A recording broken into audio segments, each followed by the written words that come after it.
playing fretless bass is in tune. It's you hear all these stories of people come out with these techniques to play perfectly in tune, and you know, practicing in the dark and all this sort of stuff. Completely insane.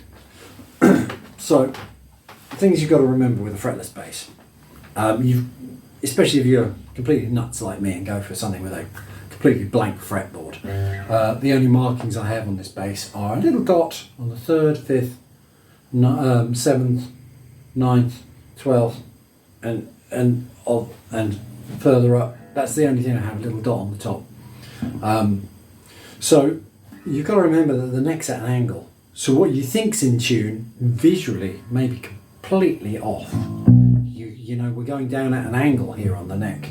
If you're playing a double bass, tends to, you know, the angle's not so abrupt.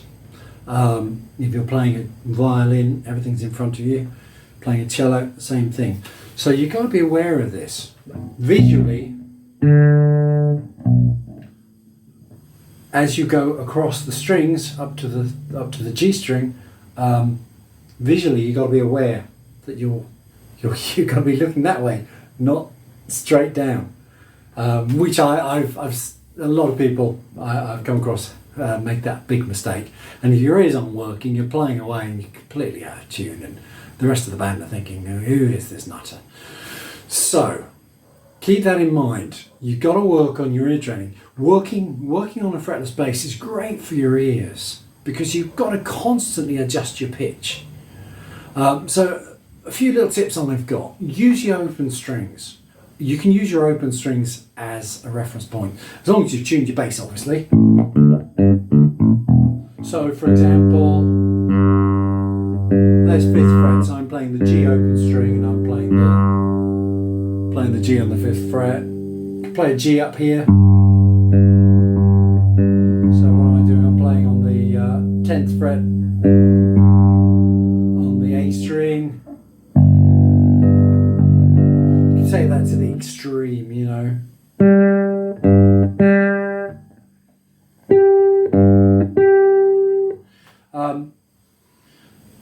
So use the open strings to help you.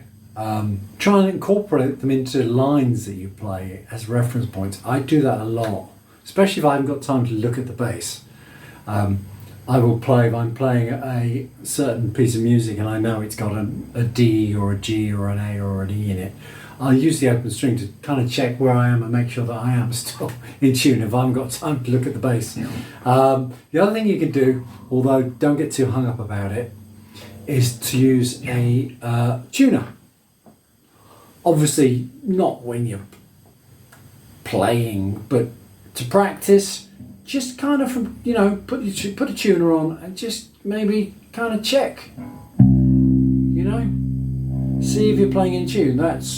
I'm fluctuating there. Let's play a C here. So this is a C, slightly flat, perfectly in tune. You'll notice I'm not moving my finger. I'm just applying the pressure in a different way.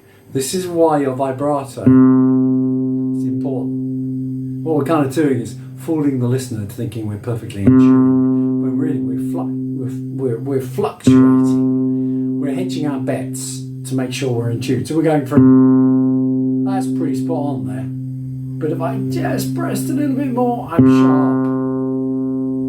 If I just kind of lean the other way, I'm a little bit flat. So we're dealing with nano positions here, just nano movements. You're never going to be in tune all the time. It doesn't matter if you've got lines and you're fretless or if you haven't got lines. You're never going to be completely in tune because it can be just how you land. We've got F there. I'm slightly sharp. That's pretty good.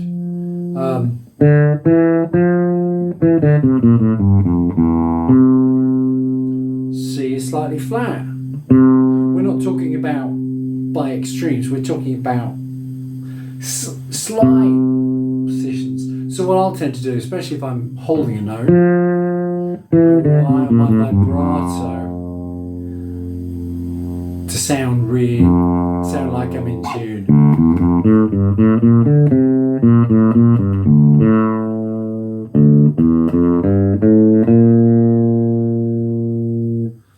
So just a few little tips there. Just, you know, the thing about fretless is you've got to play fretless a lot. It's visual, it's audible. You've got to have your ears working, you've got to visually understand what's going on with your bass and your technique. If your technique's sloppy, you'll tend to find that, you know, maybe, for example, when I went for that, I played an F major scale. When I reached that F there, see, that's still slightly sharp. That's spot on. So, you know, work on your technique. That's spot on now because I'm thinking about it.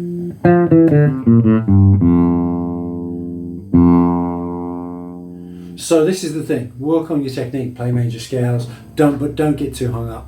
You're playing fretless, you're not going to be perfectly in tune all the time. That's kind of the whole thing about playing fretless. It's that wavering, slightly in, slightly out, and gives you that beautiful fretless sound.